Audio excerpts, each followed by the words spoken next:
여러분 안녕하십니까. 이번 시간에는 MRI에서 신호는 어떻게 생성이 되는가에 대한 부분에 대해서 설명을 드리도록 하겠습니다. MRI는 전자기학의 총칭이라고 봐도 무방을 합니다. 뭐냐면 자기라고 하는 것은 뭐냐면 전류가 자기를 생성하고 자기장이 전류를 생성하게 되는 것이죠. 요 두 가지 현상을 다 이용한 것이고 그거에 대한 모든 형태의 총망라가 된 것이 바로 요 MRI라고 해도 무방합니다. 그렇기 때문에 이 신호의 발생 과정 또한 상당히 복잡합니다. 하지만 우리가 이제 아주 기초적인 것을 알고 있으면 신호의 획득 과정에 대한 기초적인 것을 알고 있으면 뒤에 있는 이완이 어느 정도 이해가 될 수 있을 것 같습니다. 자, 지금 앞에 있는 요 프로톤들은 이제 종축 작용한 거죠. 지금 net magnetization vector라고 생각을 하시면 됩니다. 이제 여러분들한테 설명을 안 드려도 이제 다 아시겠죠. 그래서 캔슬레이션 되고 다 남은 종축 자기와 방향의 이러한 net magnetization vector들이 있습니다. 지금 여기 자기장 방향으로 이렇게 향해 있는 거죠. 자, 요때 radio frequency를 인가하면 스핀들이 플립돼서 넘어간다고 했습니다. 이렇게 스핀들이 플립돼서 아래 펄스를 끊으면 어떻게 됐습니까? 아래 펄스를 끊으면 다시 스핀들이 올라온다고 했죠. 아래 펄스를 끊으면 스핀들이 올라온다고 했습니다. 자, 그런데 제가 여기서 드릴 수 있는 말씀은 저번에도 말씀을 드렸었지만 이때 아래 펄스를 끊으면 요 익사이테이션 됐던 스핀들이 어떻습니까? 에너지를 주위에 있는 격자한테 방출하면서 올라온다고 했죠. 자, 그런데 격자한테 방출하는 그 에너지가 신호가 아니라고 했습니다. 그 에너지는 내가 익사이테이션에 대해서 플립이 되려고 넘어갔던 에너지인 거고 그 에너지를 그냥 내가 주위에 있는 격자한테 줌으로 해서 나는 그냥 올라오는 것 뿐이지 그 방출하는 에너지가 신호가 아니다 라고 말씀드렸습니다. 자, 그러면 그때 올라오면서 다른 원가의 작용이 하나 더 있는데 그것 때문에 신호가 발생을 한다라고 제가 말씀을 드렸죠. 우리는 이제 그게 뭔지에 대해서 이제 알아보려고 하는 것입니다. 그걸 알기 위해서는 우리가 간단한 전자기 유도 법칙에 대해서 알아야 됩니다. 전자기 유도, 일렉트론 마그네틱 인덕션인 거죠. 좀 인덕션 하면 뭔가 유도한다는 뜻인 거죠. 자, 앞서서도 말씀드렸지만 전자기 유도라고 하는 것은 뭐냐면 전기가 자기장을 유도하고 이러한 자기장이 또 전기장을 유도할 수 있는 게 바로 전자기 법칙입니다. 자, 그런데 이는 뉴턴의 제1법칙인 관성의 법칙의 지배를 받게 됩니다. 자, 뉴턴의 제1법칙인 관성의 법칙의 지배를 받게 돼요. 자, 관성 하면 뭡니까, 여러분들? 내가 자동차를 타고 가다가 100km로 달리고 있는데 갑자기 커브를 틀면 얘가 갑자기 커브를 틀 수 있습니까? 없습니까? 못 틀죠. 그건 뭐냐면 얘가 달려오려고 했던 힘을 계속해서 유지하려고 하기 때문에 커브를 틀면은 밀려나는 겁니다. 즉 이니셜 스테이트, 초기 상태를 유지하려고 하는 힘이 바로 관성인 거죠. 즉 그러할 관자의 성질을 나타낸 성자, 즉 자연의 그러한 성질입니다. 근데 이제 관성의 법칙이라고 하니까 더 이상 설명할 수는 없는 거죠. 우리가 법칙이라고 하는 것은 뭡니까? 더 이상 설명할 수 없는 것을 법칙이라고 합니다. 관성의 법칙, 중력 법칙, 만유인력의 법칙. 질량이 있는 두 물체는 끌어당긴다. 왜 끌어당기냐고 물어보면은 설명할 수가 없습니다. 설명을 할 수 있을 때 법칙이 깨지는 거죠. 어쨌든 초기 상태를 유지하려고 하는 것이 관성의 법칙인데 왜 그러느냐? 설명을 못하니까 법칙인 겁니다. 자, 다른 걸 설명을 드릴게요. 여기 언덕이 있습니다. 언덕이 있어요. 자, 언덕 위에 공이 있는데 이 공이 언덕을 타고 내려올 거예요. 그리고 여기는 평지입니다. 이 평지는 인피니트, 무한대로 펼쳐 있어요. 근데 여기에 지금 마찰력이 제로라고 하면 자, 이 공을 굴릴 겁니다. 제가 이렇게 공을 굴려요. 자, 이 공은 그러면 어디까지 굴러갈까요? 이 공은 영원히 굴러가게 됩니다.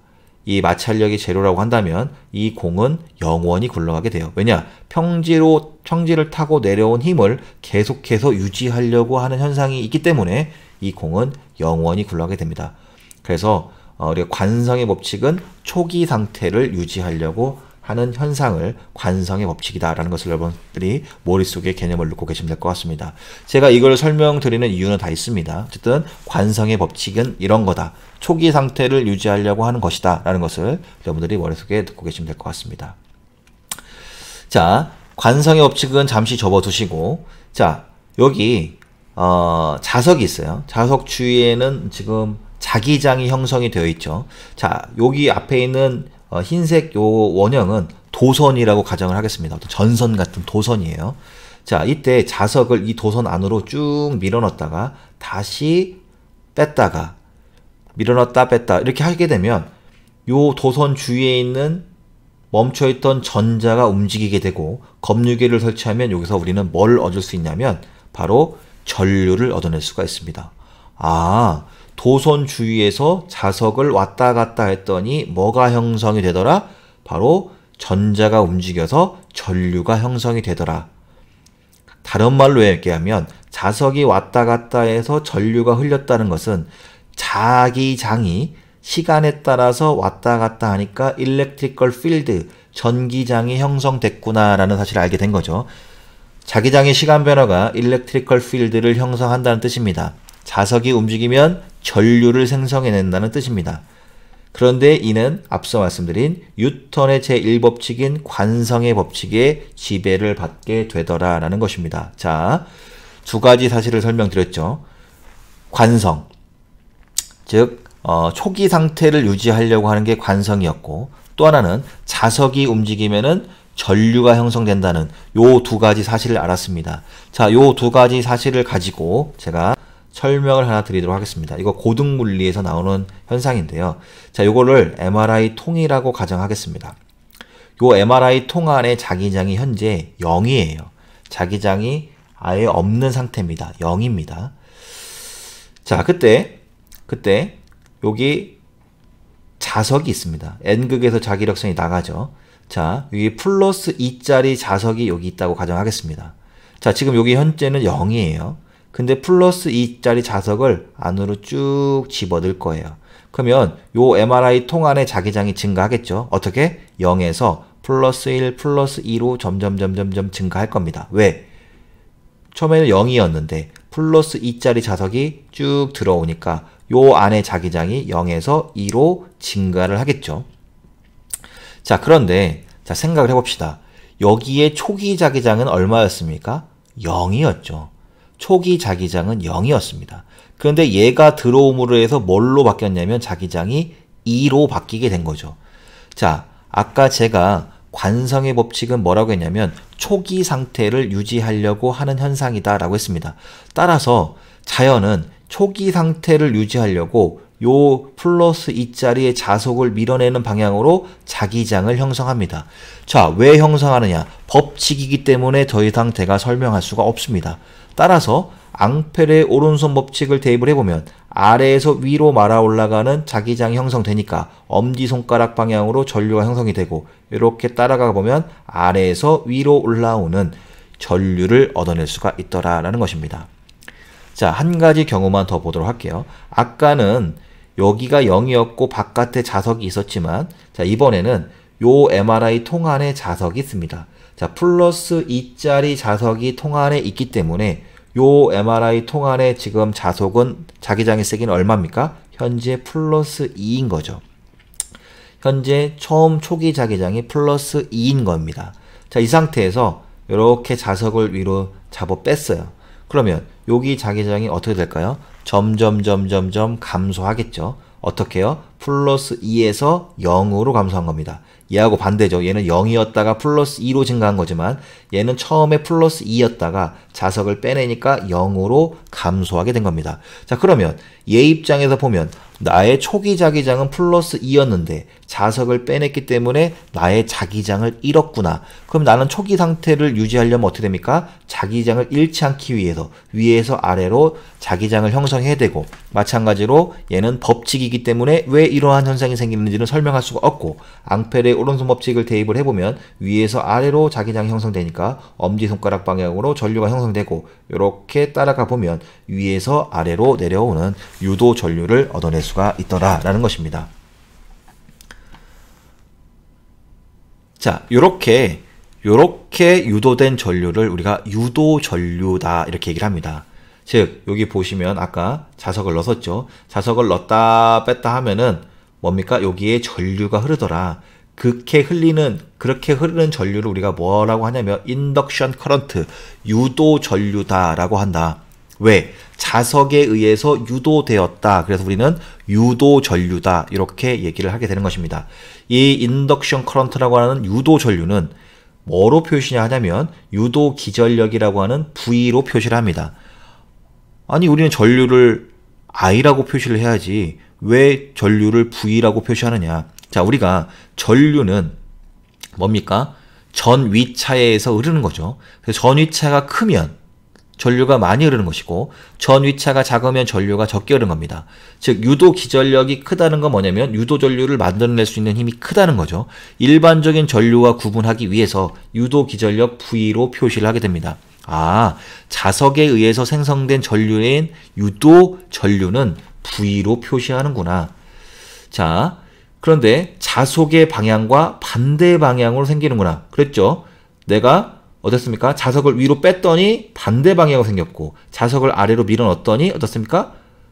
자석을 밀어내는 방향으로 들어오는 방향의 반대 방향으로 형성이 되더라. 아, 자석을 들어가는 방향의 반대 방향으로 유도 전류가 생성이 되더라. 그리고 단위 시간당 자속의 변화율, 내가 얼마만큼 자속이 빨리 움직이는가에 따라서 얘가 지배를 받더라. 따라서 얘가 넣었다 뺐다 할 때 생기는 요 유도 전류는, 이 유도 전류의 세기는 세 가지의 지배를 받게 된다. 그게 뭐냐? 스피드. 이 자석을 넣었다 뺐다를 빨리 할 건지, 코일 넘버, 여기다 코일을 몇 번 감았는지, 그 다음에 마그네틱 스트렝스, 아까 우리가 플러스 2짜리 자석을 넣었다 뺐다 했지만 플러스 10짜리 자석을 넣었다 뺐다 한다면은 전류가 더 강하게 생기더라 라는 것입니다. 다시 한번 설명을 드리면 자석을 원통, 코일이 감겨진 원통 안에 넣었다 뺐다 하면은 그 스피드, 빨리 넣었다 뺐다 하느냐, 그리고 그 원통에 얼마만큼 코일이 많이 감겼느냐, 그리고 넣었다 뺐다 하는 이 자석의 세기가 세느냐의 지배를 받게 된다는 것입니다. 자, 이걸 갖다가 우리가 스핀을 왜 횡축자기화로 눕힐까가 설명이 되는 것입니다. 즉, 우리가 이제 신호의 형성 과정을 이해하기 위해서 바로 이 질문에 대해서 우리가 이해를 하고 넘어가야 되는 거죠. 우리는 왜 아래 펄스를 때려서 종축자기화를 왜 횡축자기화로 넘기느냐? 그걸 이해를 해야지만이 우리가 뭘 할 수 있다? 신호의 생성 과정을 이해할 수가 있게 되는 것입니다. 자, 여기 앞에 계신 분은 마이클 페러데이라는 분이죠. 이분은 실험 물리학자였습니다. 실험 물리학자였고 초등학교밖에 나오지 않았어요. 그래서 아까 자석이 움직이면 전류가 흐른다는 사실을 수천 번, 수만 번 실험을 통해서 발견해내신 그런 아주 훌륭한 분입니다.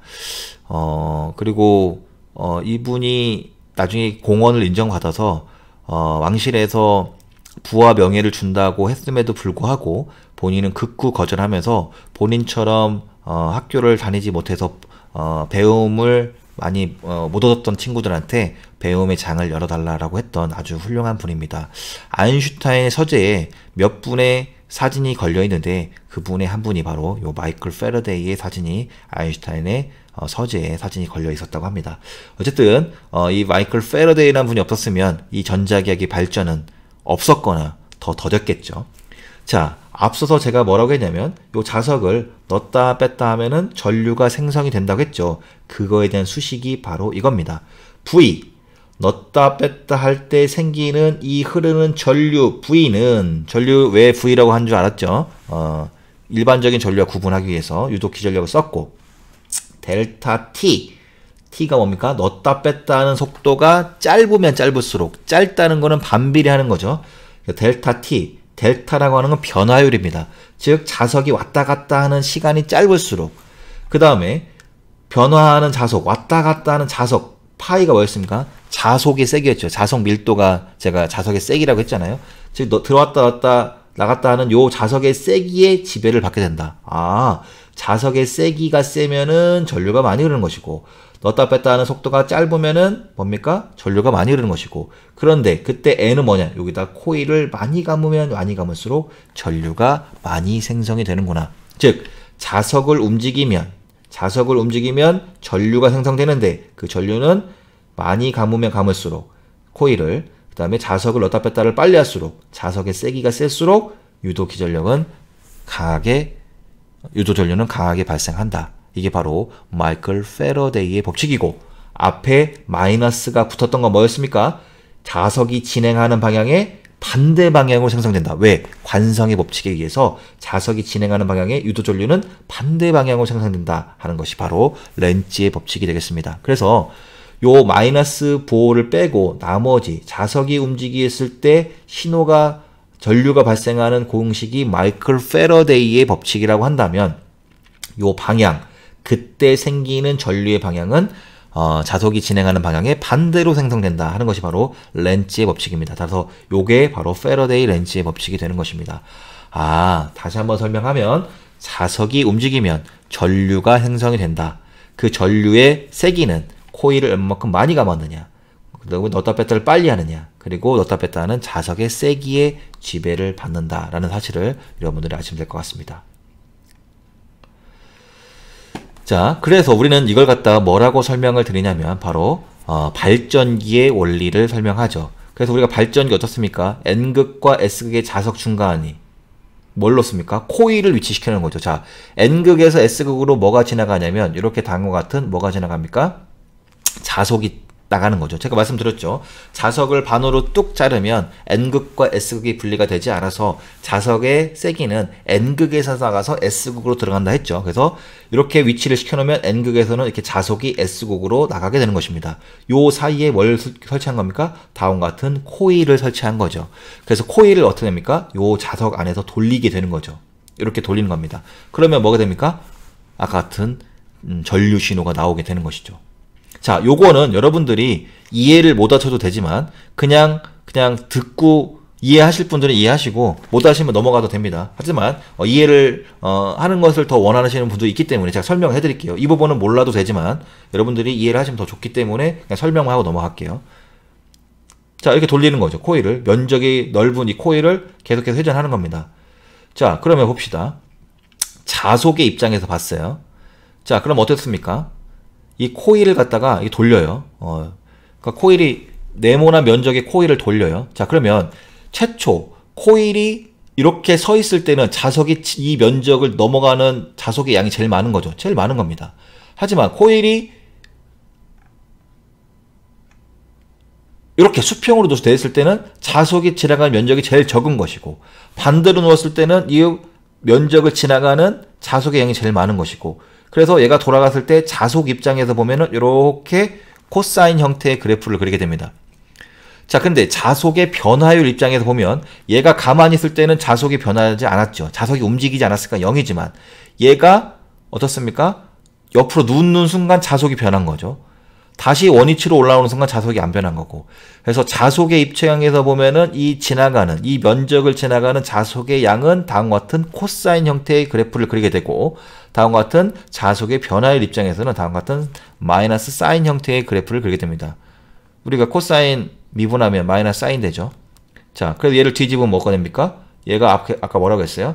요 반대 방향으로 생성된다. 얘의 그래프를 뒤집으면 이렇게 사인 형태의 그래프가 나오는 것이죠. 그래서 우리가 뭡니까? 자석을 움직이면 다음과 같은 마이너스 n 델타 t분의 델타 파인 이런 사인 형태의 신호가 나오게 되는 것입니다. 요 부분은 여러분들이 모르셔도 됩니다. 하지만 요 부분을 이해하신 분들 있기 때문에 제가 설명을 드렸습니다. 어쨌든 간에 여러분들이 한 가지 아시면 좋을 게 뭐냐면 자석을 움직이면 전류가 움직인다. 전류가 생성된다. 그 전류는 아까 같은 코일 넘버, 그 다음에 자석의 세기, 그 다음에 자석이 움직이는 속도의 지배를 받게 되고 그 방향은 반대로 생성된다라는 사실을 여러분들이 아시면 될 것 같습니다. 자, 그러면 지금까지 이 사실들을 갖다가 왜 스핀을 횡축자기하로 넘길까와 신호는 어떻게 생성이 되는지를 보도록 하겠습니다. 자, 여러분들이 보셨는지는 모르겠지만 다음과 같이 MRI의 RF 코일들은 다음과 같이 인체를 둘러 감는 형태로 되어 있습니다. 머리를 감는 형태, 자, 복부도 우리 인체를 둘러 감는 형태, 다리도 이렇게 둘러 감는 형태죠. 자, 무슨 형태냐? 다음과 같은 버드 케이지 형태입니다. 즉 새장 형태로 되어 있는 거예요. 뭐가? 우리 인체의 신호를 받아들이는 RF 코일들이 다 저런 형태를 띠고 있는 겁니다. 자, 그러면 RF 코일들은 왜 이런 버드 케이지 형태를 띠고 있느냐? 자, 이런 형태인 거죠. 자, 요게 지금 자기장이 진행하는 방향입니다. 이 우리 인체에 이제 머리가 여기 위치했다고 한다면, 자, 요 RF 코일을, 자, 이쪽 코일의 위쪽 방향이 종축자기의 방향이고, 코일을 위에서 이렇게 바라보면 코일의 요 단면이 요 원형인 거죠. 이게 횡축 평면인 거죠. MXY 평면입니다.